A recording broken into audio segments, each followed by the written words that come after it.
Hello and welcome to the Victoria Gallery and Museum, or VG&M for short. My name's Michelle and I'm one of the tour guides who works in this beautiful building, and I'm going to take you on a virtual tour of the VG&M and tell you about our fascinating history in each space. Hello, I'm Kim and I am a member of the Visitor Services team at the amazing Victoria Gallery and Museum. I'll be taking you around the Victoria building to look at our amazing architecture and point out interesting architectural features along the way. If you'd like to know more about our current exhibitions, you can visit our website vgm.liverpool.ac.uk to take a look at the 360 videos of each space. We also have information such as exhibition panels, labels and photographs, so that if you're not able to visit us in person, you can find out about all of our current exhibitions on the website.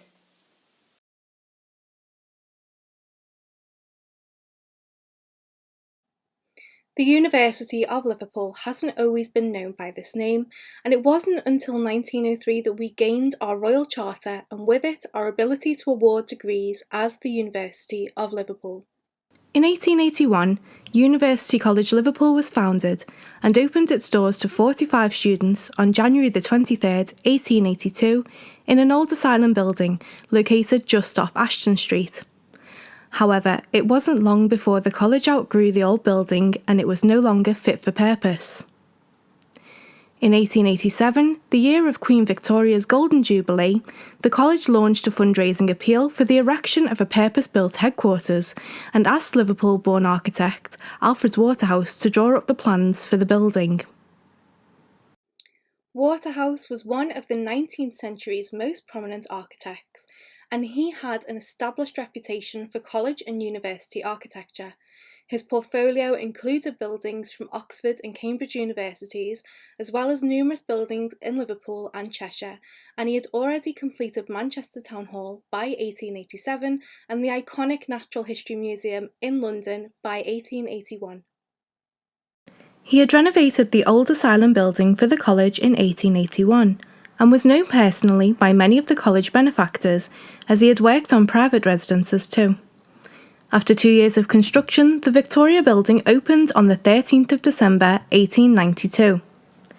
If you'd like to know more about the old asylum and the construction of the Victoria building, we have more videos on the VG&M YouTube channel that go into a lot more detail.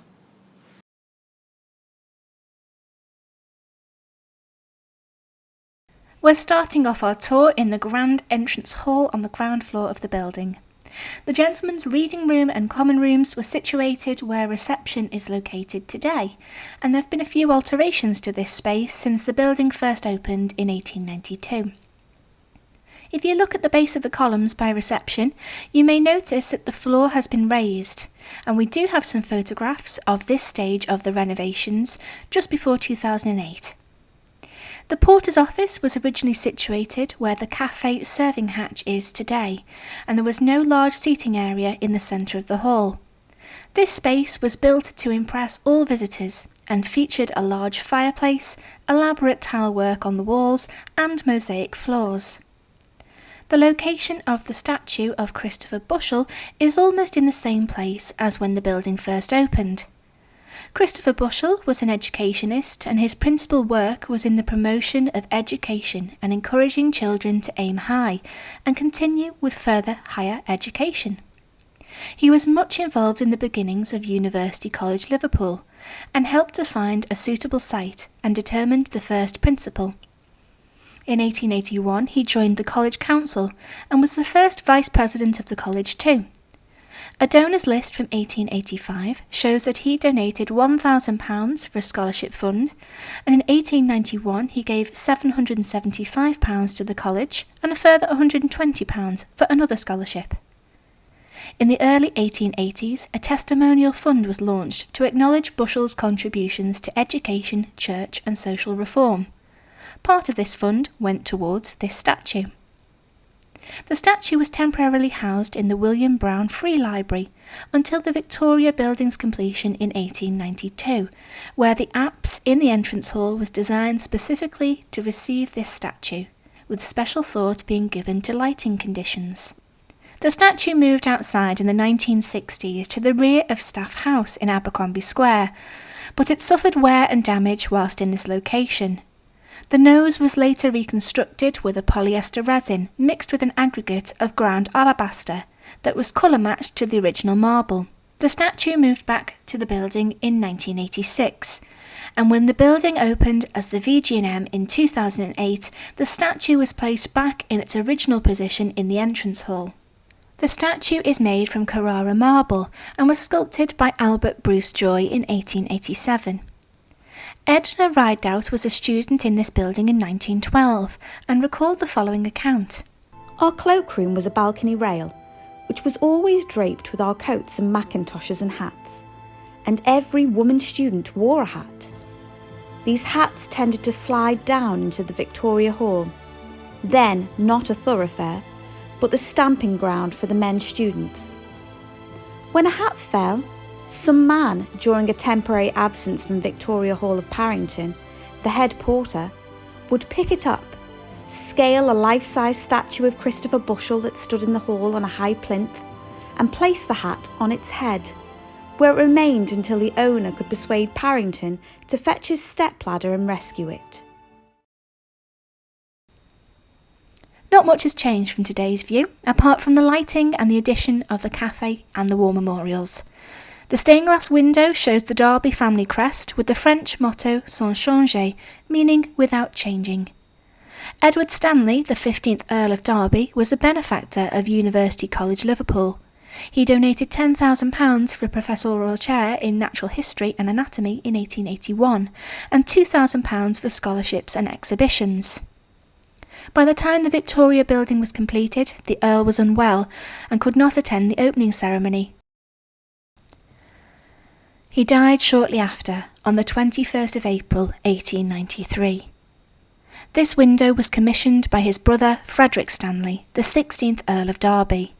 One photograph from our archives shows that originally all of the windows contained stained glass. Principal Rendell believed that in good time the cusped window lights would fill with heraldic blazons of benefactors and college worthies. However, as you can see, the Earl of Derby window was the only one to be installed. In 1941, the Harrison Hughes building was hit by a parachute bomb that blew out the doors and windows of the surrounding buildings, including those of the Victoria building. The windows were replaced, but not with the elaborate stained glass that you see in the photograph. At the back of the cafe area, next to the fireplace, you will see two memorials. The marble memorial is in memory of the staff and students who died during the First World War. The memorial was to be temporarily housed in the Victoria building, while a memorial hall was constructed, but sadly, due to lack of funds, the hall was never built. The memorial was unveiled on Friday the 13th of May 1927, covered by a Union Jack and flanked by two soldiers with heads bowed and hands resting on a reversed rifle. The last post was played as Lord Derby laid the first wreath. The total number of university people who served in the First World War was 1,673, with a death toll of 204, including 4 teachers, 194 students, and 6 employees of the university. The wooden memorial was later erected in memory of those who died in the Second World War and subsequent conflicts. A service is held at the Victoria Gallery and Museum each year on Remembrance Day. Beyond the glass doors are offices for the alumni department, but in 1892 these rooms were used as lecture rooms and offices for the principal of the college, and the rooms on the right-hand side of the corridor were used for teaching mathematics, German and Latin. Today we usually enter the building from Ashton Street, but the original entrance was on Brownlow Hill, and you can see the original doorway behind the lift shaft.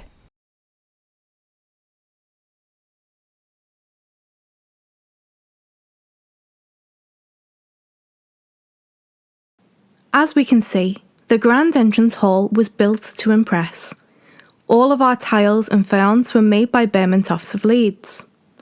Waterhouse first worked with this company in 1876 when he built the Prudential Assurance building in Holborn and continued to work with them through the 1880s and 90s. Originally, the college committee wanted to adopt a cement render on the walls rather than use the faience, but Waterhouse managed to persuade them to pay for tiles instead. The total cost for the faience and mosaics came to around £7,720, which may be around £1 million if it was constructed today. The company was a major producer of terracotta, salt-glazed bricks, ceramic tiles and pottery, and examples of their work can be seen in most major cities in Britain, including hotels, restaurants, railway stations, hospitals and college buildings, and production ceased in 1957.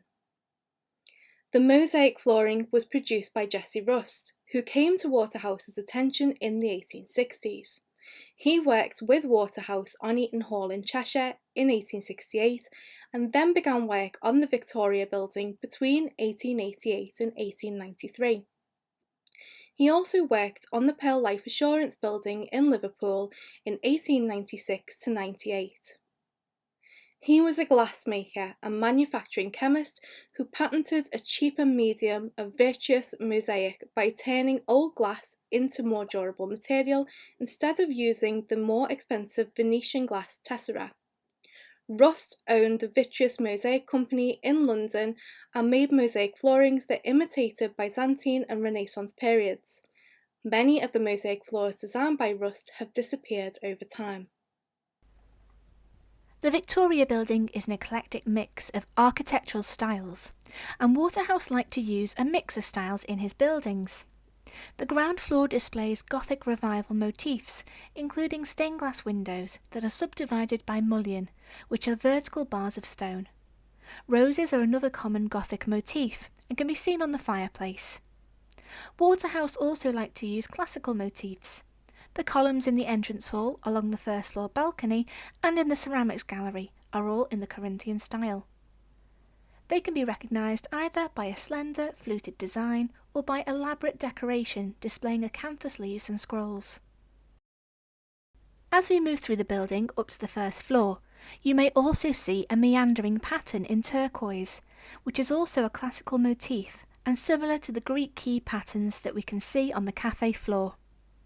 These patterns are constructed from a straight line and shaped into repeated motifs, which were common in Greek and Roman art, symbolising the eternal flow of life, infinity and unity. Waterhouse's attention to detail and mixture of styles means that as we move up the staircase to the first floor, there are so many different architectural styles that you can spot. The balustrades and columns have alternating patterns, and the arches and decorative borders display natural forms and patterns that can be linked to the arts and crafts movement and Art Nouveau styles. University College Liverpool had at first declined Waterhouse's plans for the use of tiles, but as the architect was insistent, we now have a building that is not only a work of art in itself, but has also stood the test of time. The glazed tiles require very little maintenance and have ensured that the fabric of a very busy building has remained virtually unchanged, especially in this staircase area since 1892. And the mixture of glazed and unglazed tiles provides different textures and finishes. In our next video, we're going to head to galleries 1 and 2 along the first floor balcony area.